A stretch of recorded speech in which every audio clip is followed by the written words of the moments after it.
If you're an engineer or an architect, you learn that the things we do matter, right? We're not just delivering things for a client and then moving on to something else. I mean, we're shaping the infrastructure that our communities rely on every single day. So it's kind of easy to make it personal. You're listening to the Building Better Futures podcast, where innovation meets inspiration. In each episode, host Eric Hurani journeys alongside notable thought leaders who are shaping the future, cultivating exceptional work cultures, and nurturing the next generation of trailblazers. We aim to spark inspiration by engaging in dialogue with leaders from groundbreaking companies, innovative projects, and exceptional teams. Our goal is to empower individuals to positively impact those around them and leave a lasting legacy of positive change in our communities and society at large. Let's dive in together and explore what it takes to build better futures, one conversation at a time.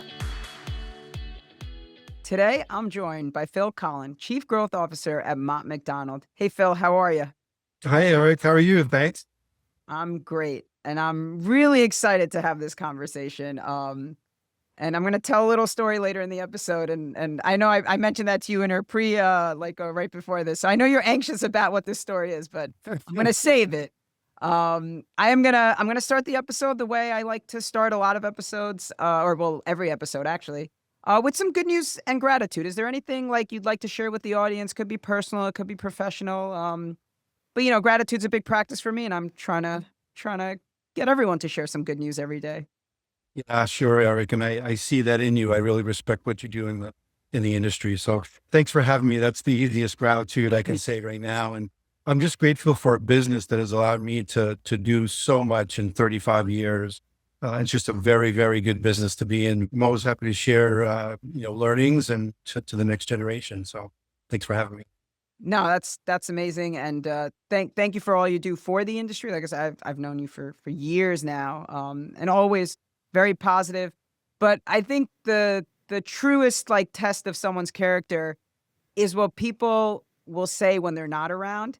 And so earlier today, I'd mentioned a common acquaintance of ours, and I won't mention them just for their privacy, but I had told them that we would be filming. They had asked me, who's your next guest? And I said, I'm actually filming with Phil Collin later today.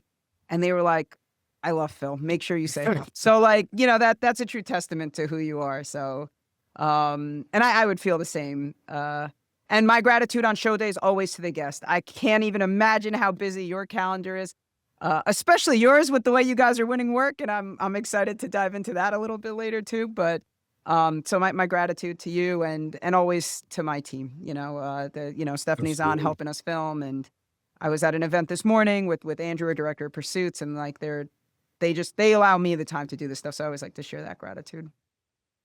All right. So when we jump into our episodes, we always like to give the guests like a minute or two to give us your background, right? Tell me about you as an individual. Where did you grow up? Where did you go to school? What is your educational background? And, and I know that's probably hard to sum up in 2 minutes, but give us the best you can. Sure, I can do that. And by the way, you didn't tell me pre-recording that you could embarrass me. So depending on what the final question is, or the story is, we'll have to talk about that. No, I appreciate it. Yeah, I mean, I'll go as quick as I can, but I'm an engineer. I grew up in northern Maine. It's one of those places where you say you can't get there from here. We migrated to Massachusetts, where I finished high school and college. I went to UMass Lowell, where I got my bachelor's in engineering.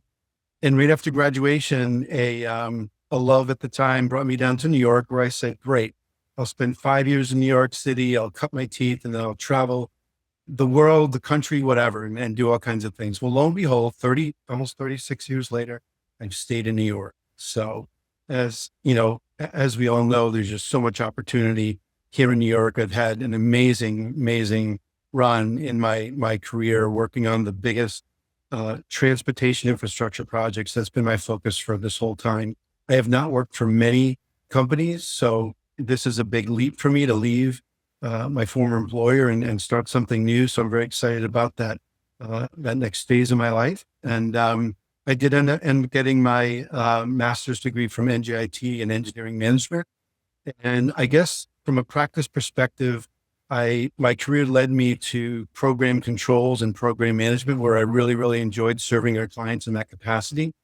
And then for the last, I would say, decade, it's really been a lot on the BD and winning work side. So I really have enjoyed learning new markets, learning new technical specialties, and really learning from the people that we're surrounded by every day that do all this great work. So very, very proud, very happy have had the career I had, and very happy to share my learnings with the industry. So this is a great opportunity for that. And Erica, as you know, every day in my life, in my business, I'm always willing and enjoy spreading that knowledge to other people and helping them in their careers.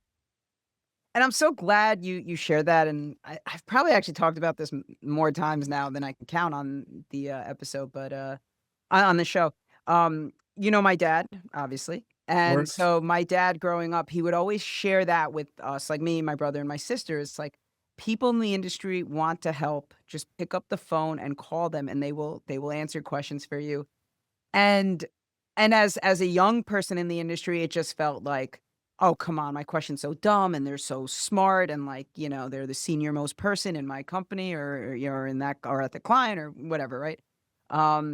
And it's really hard to overcome that. So I want to appreciate that you shared that, and I hope that especially early career professionals, but even late career professionals, right? Like you never stop learning. Like, Phil just said he's willing to answer your calls if you have a question. So, give him a call. I would love to react to that, Eric. I love where you went with that because there's a couple things. First of all, I probably, as my age and time in the business increased, I probably ask more questions than I speak, or than I express my opinion.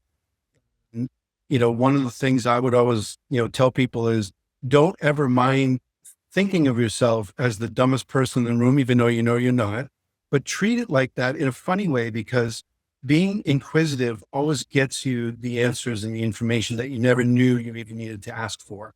So I really, really love the fact that you mentioned, asking questions and listening for those good tidbits. It's a great lesson.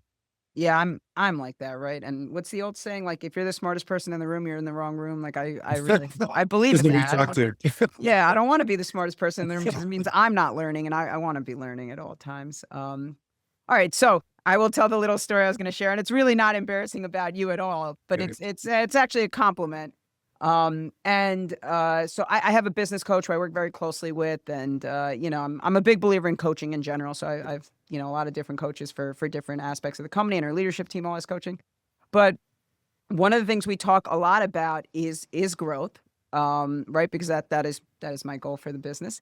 And so in one of those conversations, it must have been like when you first took the role, and I was telling them all, I was like, we need a chief growth officer. And they were like, what is that? I'm like, I don't know, but Phil just did it. He took this role on. Phil is great. He must know what he's doing. And I've seen them win a ton of work, like, since that's happened, and I know it's not just you, but you're obviously a big part of it. I know you have a great team behind you, and I know a lot of the members of that team. But my question to you is, like, how do you describe the role of chief growth officer to someone that maybe, like, it's not the most typical title? I mean, I think I understand the gist, but how do you describe it? Sure, I can do that. And I think I was a little bit lucky where Mott MacDonald wants to grow in North America, and they already had a baseline of a strategy around it. So when I came in and really applied for a different position, it was evident pretty quickly that there was something already here that they needed some leadership on. So it was a great confluence of, I would say, luck, which, if you really think about luck, it's opportunity meets readiness, right? So I feel in my heart that that's exactly what happened to me here. And really, in its simplest way to say it, the elevator speech, if you will, it's really just developing a clear strategy for accelerated growth. So while the business units are developing their strat plans and growing at the pace that they were expected to previously, we're trying to elevate that with several things, aligning people around priorities.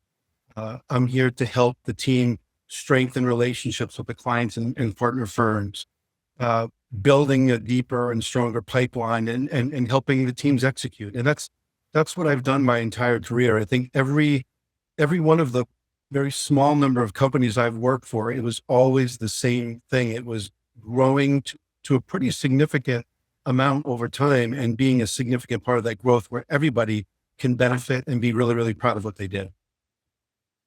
I love that. And you didn't just come up with that on the spot, right? The luck is, what did you say? Opportunity versus No, but readiness? it's something, there's a lot of things I've learned over the years. You might hear a few today that I keep in my little book. I That love is it. definitely- Yeah, because there's a good book out there. Luck is not strategy.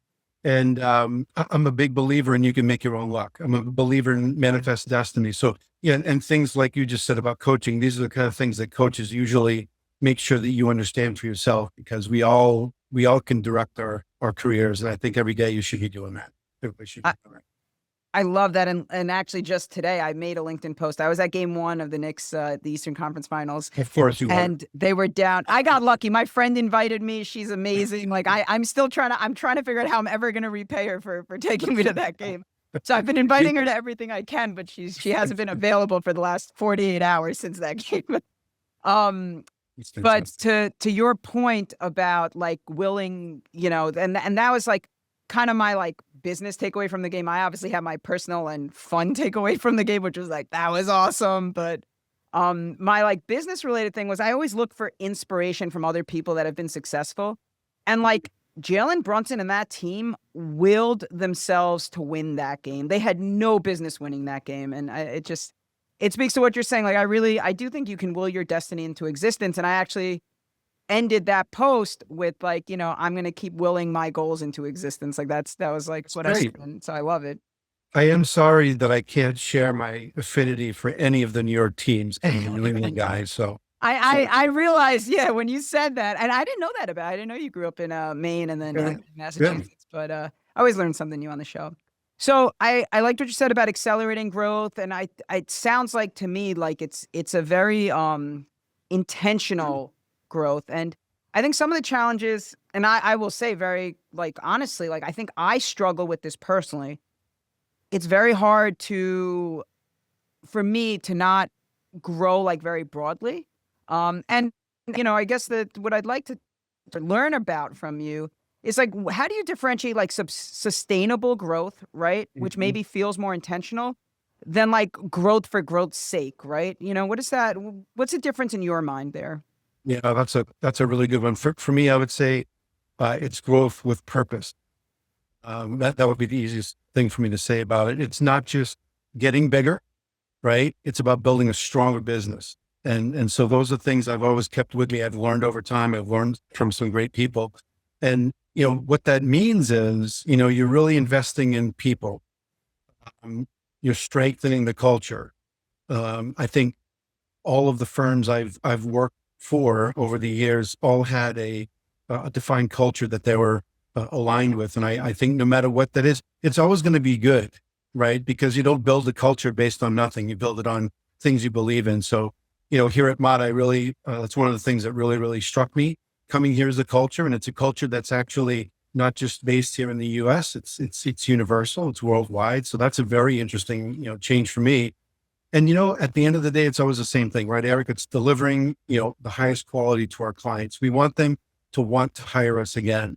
So, I would say that if you do those things, and if you do them right, you're going to be leaving the organization in a better place for the next generation. That's really to me, especially for an employee-owned company, that's what you want to be doing. You want to be invested in a company that you're striving every day to make it better, even when you're gone. So that's probably the most I can say about that in terms of the focus and what sustainable growth should be in my mind.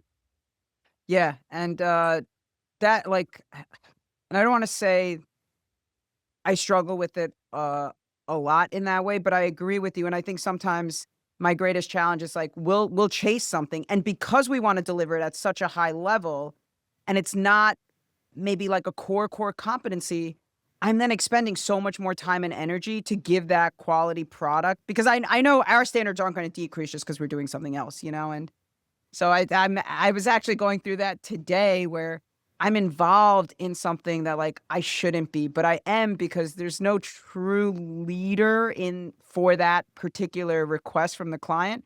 And I'm not going to let it go bad, right? Like I'm going to make sure it gets done right. So it's just interesting. And I appreciate your take on that. And while you were also answering that question, you know what else I thought of was because you mentioned about how you've learned like some of this throughout your career. Mhm. And, you're one of your former employers. I think actually two of them, we've had, I think, 4 guests on from them.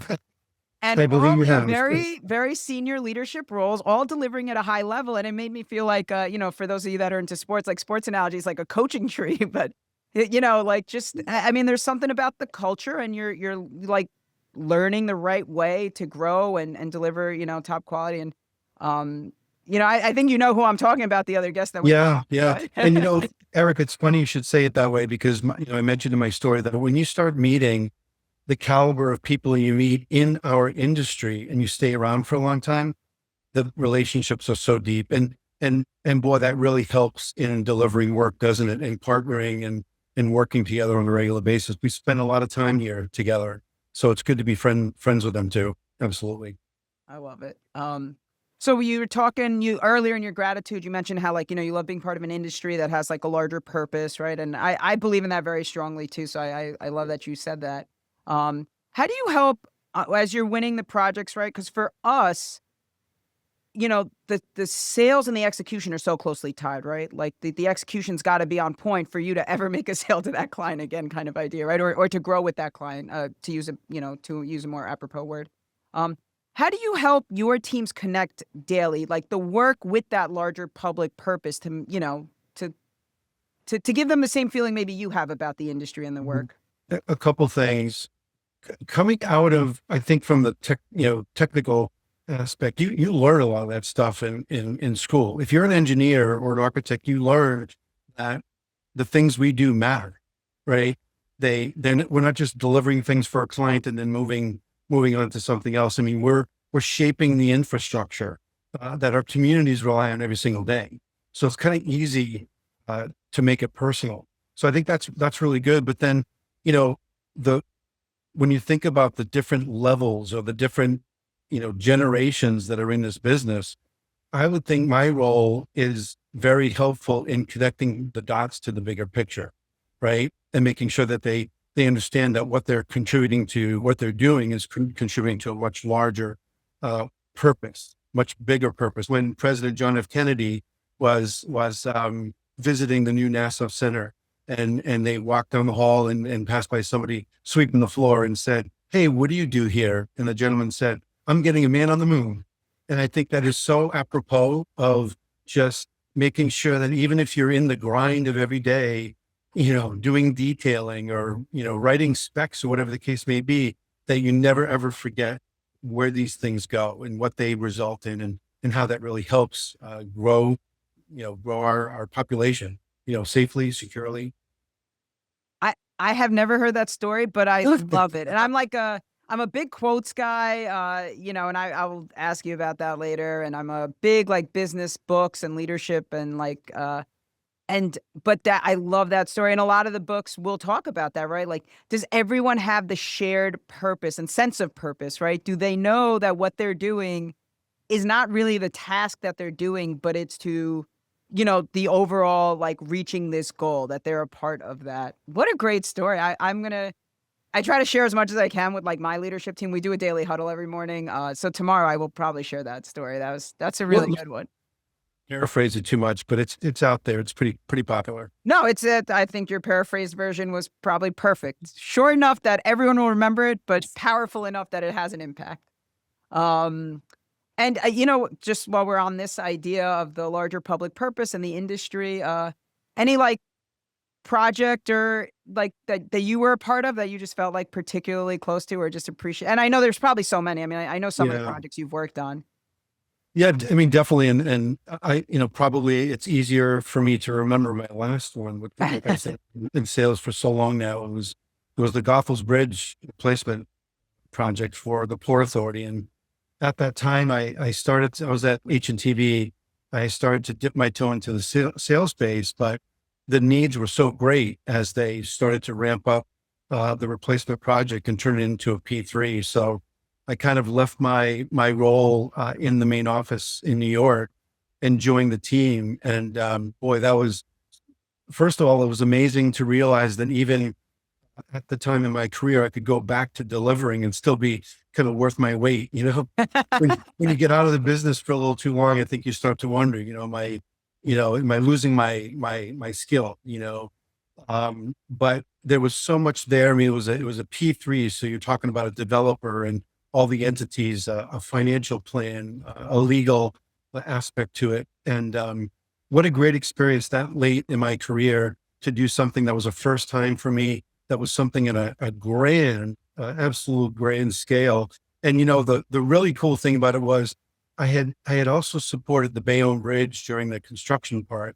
So I'm driving over the Bayonne Bridge, white knuckling, because there's literally no shoulders. You're going to be this close to a truck. So to see the Goethals Bridge, or I should say Goethals, I was reminded time and time again, that's really how you're supposed to say it. To see that, you're basically not only putting in a new structure that can withstand the test of time, but you're also putting in things that avoid, crashes, that avoid, that increased throughput through the area. And as we know, people are still going to drive cars. People are still going in and out of Jersey and Staten Island and New York City. So I think at that point in my life, it was very, very good to be a part of something for a pretty long period of time. And then to come back to the business and then really sink my teeth into business building. So yeah, that was a good one. I appreciate you reminding me and letting me go back in time a little bit to remember that. It's fun, right? I mean, like obviously it's work, but we get to work on some cool stuff, and you get to see it, and it's physical, and people get to experience it. Like it's unique, right? You probably have a lot of friends in other industries. I have a lot of friends in other industries. I don't know that they. Different, yeah. And I don't think what they do changes as much. Like, we're, every month is a new pursuit, right? Or every week, or every other week, it's like, and that pursuit's going to be totally different than the last one we did, just because that's the nature of our work. What you made me think of there when you were like, oh, and I went back and it was nice to prove to myself that I could do it again, basically. I was sharing a story with someone the other day that I was a whiz at AutoCAD. Like I knew every shortcut. I could draft, circles around the experienced draftspeople in the office. And I was like a teenager, right? I was working for my dad or my mom or whoever at the time. And I don't think I could do any drafting today. Like I forgot all of it. And it was sad to me. It was like, I was like so good at something, and I've just lost the skill set. But Eric, I remember, coming into the business, I'm definitely aging myself now, but I came into the business with drafters. We're still at their boards doing what they did with pencils and erasers, right? So think about the change. And you came into the business where you said, okay, now engineers actually do their own drafting and they do it faster. They can do multi iterations without, any eraser stuff all over the place. So, I mean, look, we're seeing that even now, right? With the changes in technology and the things that are happening. So certainly we got to stay nimble, you and I. I will. And quick, and then we'll get back to this. But you brought up people that used to draft by hand, and what an art that was. And I'm sure you've seen it. I've seen it, right? Like one of my first projects out of school was down at City Hall, and we would be pulling like drawings, like I'm gonna say something that might be ridiculous, but like I really felt like from the 1800s, like, and they were all like hand drafted. They were like, this is what it looked like back then, and it was just like wow. And so meticulously detailed, the lettering, everything, right? And it was a lot of pride. They were artists. I right, agree. yeah. Very cool. All right. So, we talked a little bit about the teams and connecting to the larger purpose of what we do in the industry. And how do you connect those same employees, right? And the opportunities you're creating for them with the growth that you're creating and helping them reach their potential, because as you're growing, and you talked about this earlier, right? You want them to be growing as well. How do you go about that? Yeah, that's a good one too. I think I did mention earlier that, the three companies I worked for over 30 years. So I'm kind of proud of that too. I mean, people jump, a lot of people jump for very, very different reasons. I had the benefit of just being a part of a family for a long period of time, that ended up being a part of the family of ACOM, Yep. and then really have had stints of very long periods of time at the same company. And in every case, as I mentioned, there was a big growth trajectory. So, what was very, very exciting to me, and I think made me who I am today, is that growth, significant growth in a company allows everyone around you to see that that provides more opportunity for them and in their careers. So, for me, it was things like, being able to scare yourself. And I think that's another major, major thing I'm a proponent of is you got to scare yourself every day. That's how you get calluses. That's how you cut your teeth, take on new challenges, develop new skills. And it allows you to step into bigger roles where you can really, thrive and see what you're made of, So I really think that, I think that's a big part of it, where I think what you're getting at is how does growth equate to, people looking at opportunities within their own firm. I think that's the headline, growth begets opportunities, no doubt. I like that a lot. And, like the whole like step up and step in, and it seems like we've taken on an odd sports theme in this episode, but it's like that Right. next man up mentality, right? I mean, how Yeah. many times have we seen star players go out and their backups just they're like, "Hey, I'm gonna step in and I'm gonna be as great," and they end up winning most Yeah. notable of all, and you're a New Mhm. Englander, so you will probably appreciate Yeah. this. I am a Jet fan, so I do not appreciate this, but Tom Brady being the greatest example of that, right? Is- Like, 6th round pick who really, if Bledsoe doesn't get hurt, does he ever get that start? I don't know. It's like, Mhm. Yeah. Yeah. but, that's yeah, I mean, to reach your own potential, you gotta grow, step up, step in, say yes, right? Like a lot of that positive Yes. kinda I stuff. like it. Um, so this I'm gonna circle back to one of the topics we touched on earlier, which was, sustainable growth versus growth for growth's sake. And, Mhm. uh this question's around more like, can you give us a time where maybe disciplined, focus was more important than just like chasing every opportunity? Like anything you ever maybe either like turned down or said, hey, we just got to focus on this one right now, even though I love that other one. Or however you'd answer that question, but Well, that's I just an think example. look, I think, to your point, I would say, at this moment in my career, I will always say that focus matters much more than chasing opportunities. I think, especially now in this market, there is no shortage of opportunity. And, I think the hardest thing to do is to tell people to pull the reins, take a harder look at something and really see and make sure that you're being deliberate about where you can contribute the most, make sure it's in line with your strategic plan. If you're a corporation or a firm that builds a strategic plan, it's not worth anything unless you adhere to it and you use it as your guide along the way. That's not to say that you can't adapt to changes in the industry. We see that every day, but I do think that it should be your guiding document every day. And there's things, to me, it's leaning into things like, long-term relationships where you've already built the trust. We've talked about that already. The client's going to be looking for you or for your great people to do the next one. So maybe there's a little strategy around getting in position on that. Projects where we can truly shape the outcome. Are they tied best to our capability and our purpose? So those are some pretty, broad, guidance points, if you will, around, how to look at your pursuits and where you spend your time. And actually, there's another book that I'll recommend called just Essentialism. And it's, the concept there. Have you heard it? I'm in the Have you middle read of it? it right now. I Yeah, I literally, love it. So I'm you'll understand right this. now. Then it's like sometimes saying no means you're really saying yes to something else, right? So you need to choose wisely, because you said it before. I think you said something like, you would jump in on something because there was no champion, there was no leader, but you were saying that if it's something that's not really, if I heard you correctly, if it's not really in your wheelhouse, you're going to spend a lot more time to put a good bid together or put a good effort together. So, to me, I'd rather have a long runway of the things we know matter, the things we know are aligned with our strat plan, and do a really good job every day and think every day about winning that next job. So it's hard. I believe, for most, it's hard to say no to something. Shiny objects are great. It's like jewelry, Yeah. but there's a sophistication around knowing how to step back, be true to yourself. And frankly, it's also about convincing other people who are equally excited about building the business that maybe this is not the right one, and maybe we should be focused here. So I know it's a little long winded, but it's a pretty critical area for me.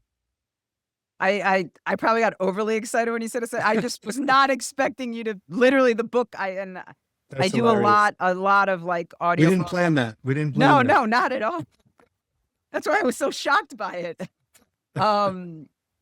But the other point you made, and then I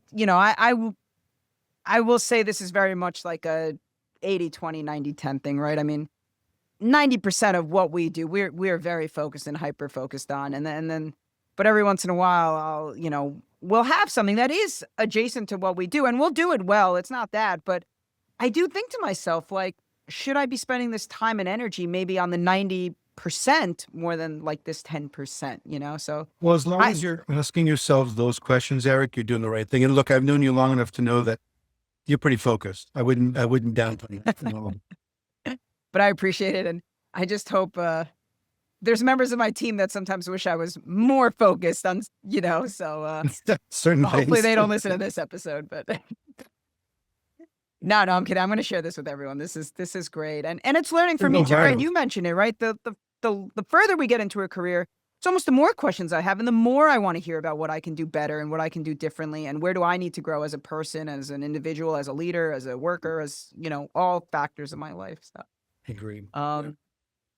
So we talked, about chasing the opportunities. Let's talk a little bit about like the actual opportunities, reviewing the major projects that you've won, lessons learned, post-project reflection. How does that play into your strategy for growth? I think lessons learned is critical, both in I'll say the bid phase as well as obviously delivery phase. I mean, if you're not a learning organization, right? If you're not continuously improving, another buzzword we've heard for so long, but it's so true. If you're not doing that, you're really going to die on the vine.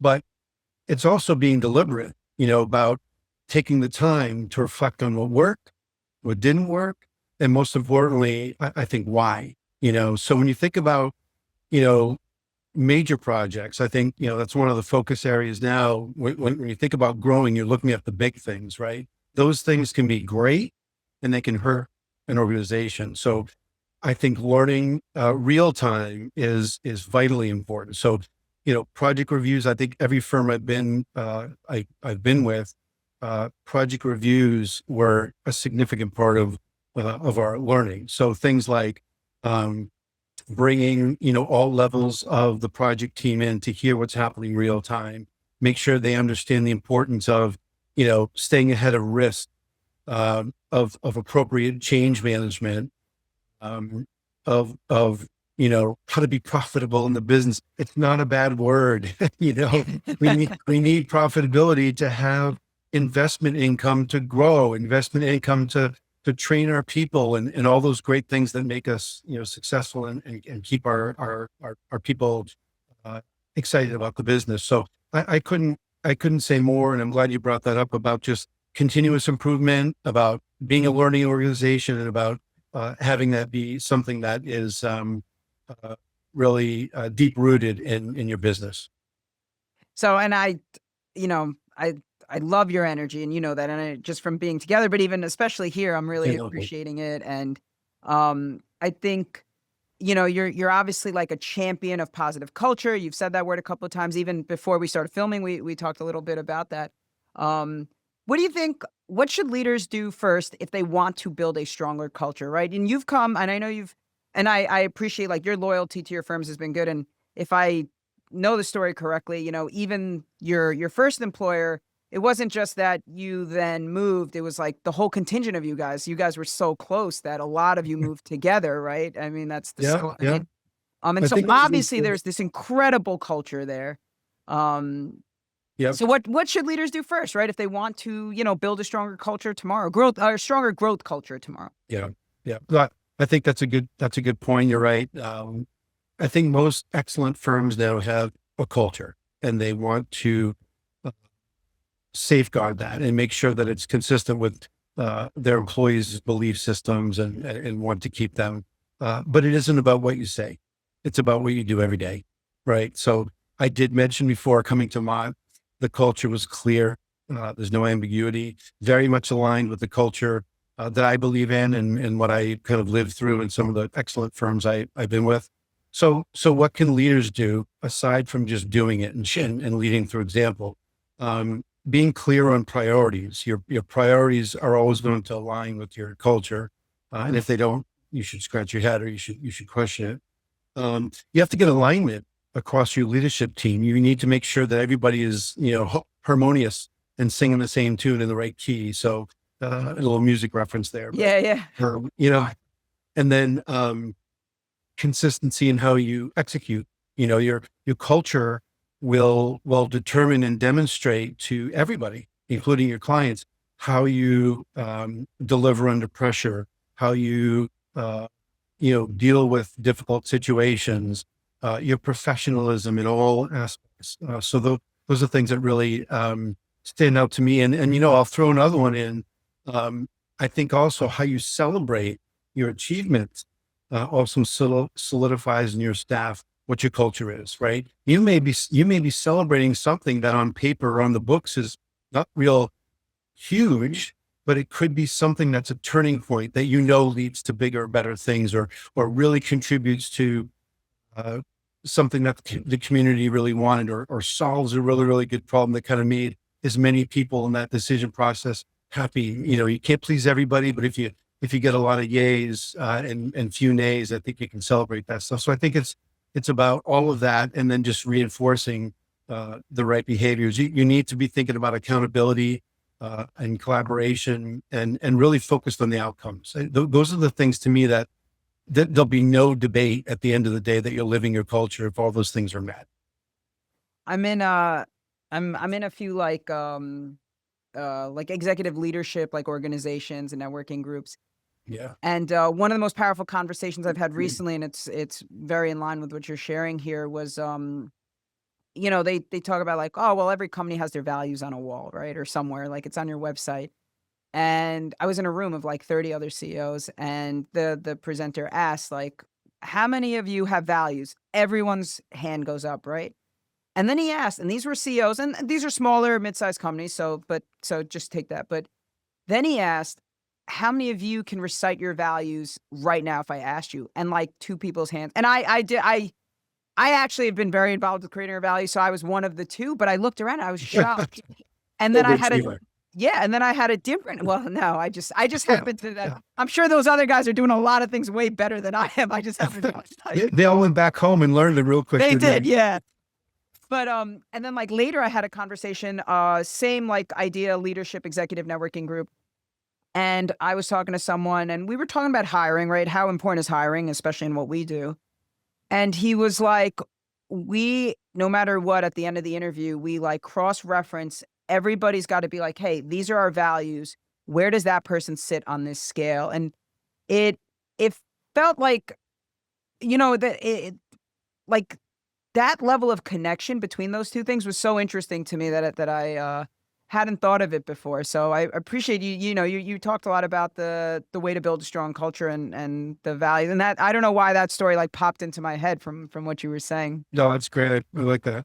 But yeah, it was just like so important to be building with the culture, right? Intentionality in mind, and making sure that the story you told earlier, right? That everyone knows the direction they're pushing in, right? So what are you doing here? Are you cleaning the floor, or are you helping to get a man on the moon? And it's like, if you're helping get a man on the moon, then you're right on target with the culture here.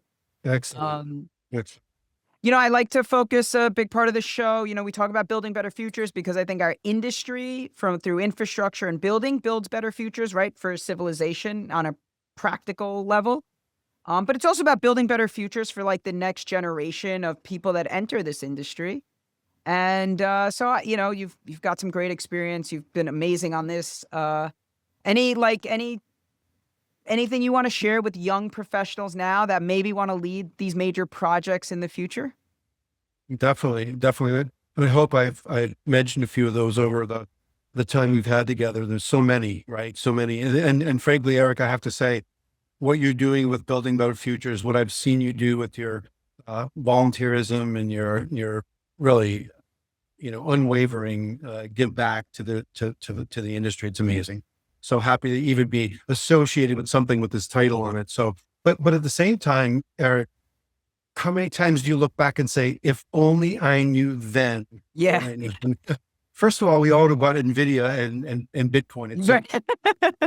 But aside from that, I mean, yeah, I think about it all the time. It's not to kick myself and say, how could I be so stupid, right? We all learn, and so I love to think about, if I get to spend time with interns, early career professionals, anybody, I would say a couple things. Maybe, think beyond your discipline. I know engineers are highly technical. I think we're coming a long way in terms of understanding that it's still a business. So I love it if engineers start to say, well, how do we win work? How do we deliver profitably? What does profitability mean? Where does it go? I think if you pay a lot of attention to the business itself, that's a really good thing for you to do as early as possible. The other thing is communicate clearly. And it's funny because I, as I'm thinking about this, we have a lot of ways to communicate now, but we may be communicating less than ever. Everything is so hurried. Everything is so fast paced. So I think we should all be careful and thoughtful around, making sure the message is clear, because ideas only matter, right, if others understand them. But as a counter to that, and I think I said it a little bit before in a different context, if I knew back in the day how important it was to listen, I don't know what my life would be like. Not just in your profession, in your personal life, and all kinds of things. So again, another saying, 2 ears, one mouth, right? I was just thinking that. You say it all the time, but you know what? How many people, you and I are talkers too, so we love to talk. I really like to listen deeply. I like to, and I've learned this from my mentors over the time too, asking good follow-up questions, active listening. These are words, but they're concepts that really, really help people to learn that. And I guess something that's very, very important more than ever is to stay adaptable for the next generation. I want to be somebody who continues to keep an open mind. I want to, just learn. I don't want to stop learning. And how often can I learn from people that are generations, but behind me? It's remarkable. I can learn from my kids who are in high school and college. So I would say those are some key things. I could probably list 25 others, but it's a really cool concept to have your career ahead of you and have some really good tools that you can use to really hone your skills over time and make the best of them. I loved everything about that answer, but I want to go back to the way you started, because I don't know that anyone else has ever made that point, and I really love it, about understanding the business as much as you're understanding your technical skill set. And I was actually I had a coffee meeting with like a contractor here on Long Island yesterday, and it was just like CO peer share, right? It wasn't a business meeting for like working together or anything like that. And he actually made that same point to me, and I was like, wow, I never really thought of it that way. But he was like absolutely right, that we go to school for engineering or whatever, and like, but nobody teaches us about a profit and loss statement. Like nobody teaches us about project finance, really. No one teaches us about tax, and some of this got into entrepreneurial stuff because he and I are both business owners. But even like just understanding the premises of how the business is run, if you want to proceed in that way, is like, it's so critical, and you don't really get exposure unless you go out and look for it. So I think You that know, was Eric, a great I answer. think it's a good reaction to it, because you're talking about a contract. And I think I mentioned a big part of my career was project controls and claims management. And I even had to go through some significant claims. I learned over time, over a period of time, you better know your contract, because the contract is going to know it back and forth. Yes. I would say that's the one thing in engineering and in consulting engineering and design that you, you know, when I started to employ that kind of behavior to teams, it was eye-opening, because you need to know what's in scope, what's not in scope, and how to communicate that and stay on top of it. So there's a lot of that, all the stuff you said, and the kind of reaction to knowing the business. I couldn't agree more. And I wish I would have done that very, very early. Not that I didn't take my time and do it when it should have been done, but it's business. Yep. And look, you're a Yep. business owner that took it upon himself to take on that challenge. I really respect that. And all those things, how important all those things are together. Yeah, we learn it the hard way, but we learn it. And, I loved one of the, I said there was like a sports theme to this, but I think the real theme here, and I love that you're such a big, deep believer in this, because so am I, but it's the continuous learning, right? There is always something to be learned, and it can be learned from anyone. It could be learned from the youngest member on your team. It could be learned from the oldest member on your team. Everyone has something to contribute in a different way. And, I started a CMAA mentorship program, and I will make a plug for CMAA here, because I think it's a great organization. But one of the things about the mentor program was we really have groups. It's not like one-on-one mentoring, and it's people at different points of their career. So it's like 0 to 5, or like students, college students, 0 to 5 years, 5 to 15, 15 to 30, 30 plus. And the number of times I will get more feedback from the younger saying like, hey, we learned so much. But you'd be surprised with how often I'll get someone that's like a 30 plus years of experience, and they're like, hey, Eric, like, kind of embarrassing, but I was having this issue with my computer, and my mentee like solved it for me, and now I know how to do it, and it's like, well, that's the point. It's like, they can teach you too. They know things. They just don't know everything you know, but you don't know everything they know, and just learn, right? Keep learning Yeah. from those around you. Love it. You've given us a lot of great tidbits, but I do just want to ask you directly, is there like a quote or a mantra that you subscribe to? Oh my gosh. There's so many. Give us a couple. I'm a huge quotes guy, and I've loved everything you've shared so far, so I'm sure I'll love whatever you share next. I wish I was prepared for this one, because I have a book in my bag that has all of them, because I love to go through them. And I certainly have mentioned quite a few. Oh my gosh. It's all right. I guess- If you think of I one, guess- don't.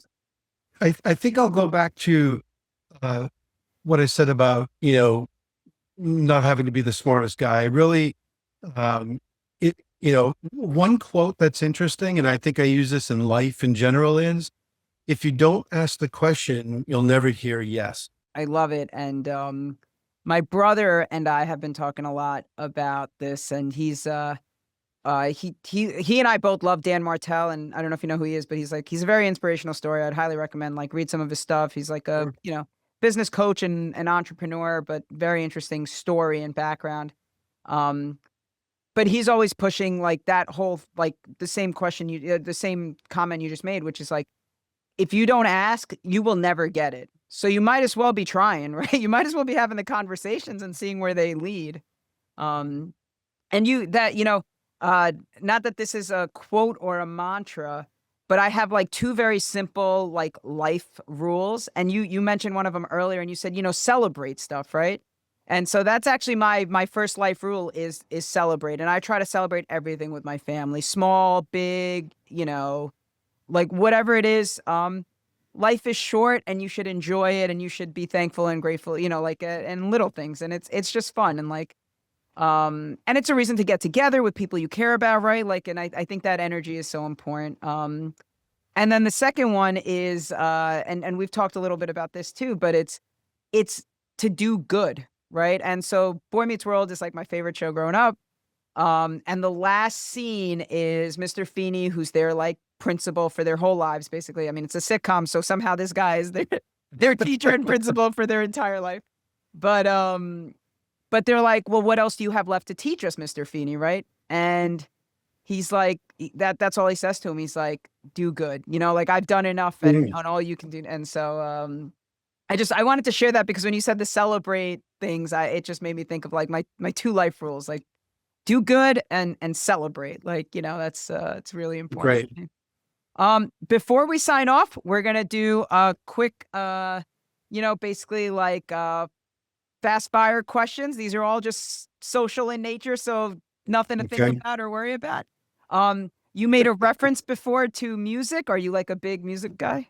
The fact that I am a guitar player, Oh, wow. just on the, just with my own enjoyment, but I have dabbled in bands for quite some time. So it's always fun. I have to say, it's always fun at the different firms I've been to identify people that are also musicians of any sort, and then to share our thoughts and things. But I love a variety of music. I love to, go to shows and love to learn more about music. But yeah, I have a studio. I have a ton of guitars that I buy and leave them hanging in my studio. And if I had more time, I would play a lot more guitar. That is so cool. So How about then, yourself, Eric? How about you? oh, I am the opposite of whatever a musician is. I can't even keep a beat. Truth be told, I tried to take dance lessons last year. I had a year of learning last year, and I explored all kinds of things that I had never been good at or like Good for never you. could do. And even the teacher was like, "You really can't just like keep this beat." I was like, "I don't know. Am I not doing it? I think I'm doing it." So I am Hey, the it's okay. opposite. It's okay to be a good business owner. It takes a lot of Yeah. skill to do that. So keep doing what you're doing. But I think because I'm so bad at it, I have so much admiration for people that are good at it. So like I love music, I love Broadway, I love like the arts in general, just because I don't have that talent. So my fast fire question to you though is what is your favorite song that you play on the guitar? Oh my God. I went through a period of time where I played a lot of Dave Matthews because I also sing. So he was, even though he's very complex, there were songs I could do that I could actually get away with. So it was a lot of fun because I feel like he has a good vibe, and his voice is challenging when he hits the falsetto, but it's kind of, it's kind of more my style. But no, I like jam band. When I play the electric, I like jam bands. I like to noodle around, and on the acoustic, I do like folk and Dave Matthews and Jack Johnson and stuff like that. So when I think like jam band, and I have a friend who's like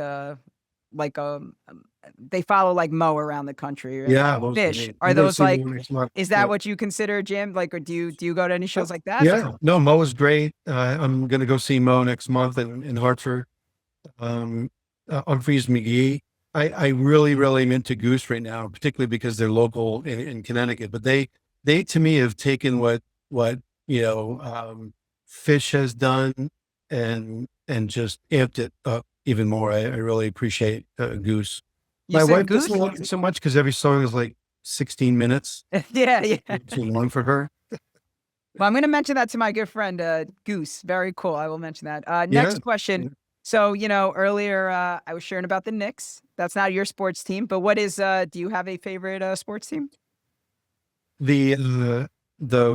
My Fairfield high school team. My son is a varsity player. He's a junior, and he's excellent. I just love watching him play. So That's so cool. I'm a Red Sox fan, but I probably have started watching more baseball since he started in Little League years and years ago.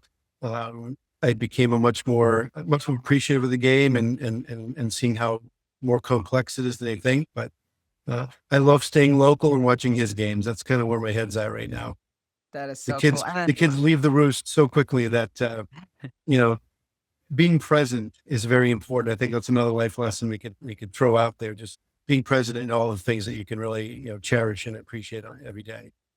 I have two very young kids, and Mm. I think about now, like how old I am and how my parents must feel about that, and it's crazy, I like have news for you. When they get older, when your kids get older, it makes you feel old. yeah, probably. How old are your kids? I have a 3-year-old and a 7-month-old, like a baby. So, Oh, so special. yeah.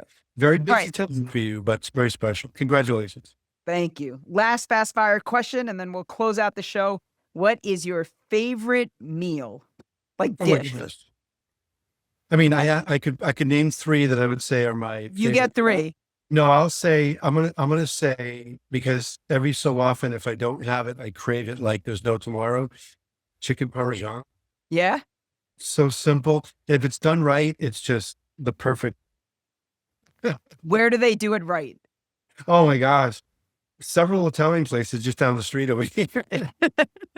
And some really good steakhouses do a good job. I think they cater to the people that don't want to eat steak all the time. But no, I'm not going to be brand specific. But matter of fact, you know what? You may know this, and others who may listen to this podcast may remember it. Mondello's, which used to be on 36th Street, and it was a place where you'd go and then you'd walk around. You have to be real quick with it, but you would get the ziti and sauce and chicken parm, and we would just take it and go sit in Bryant Park and eat outside. Now, and it was like $6. So it shows you how long that ago that was. But they're no longer there, and that was awesome. That was a good time in my career with our good friends that we're still friends with now. That is so cool. This was amazing. It's all the time we have for Loved today. it. I wish we had more because I want a copy of this book.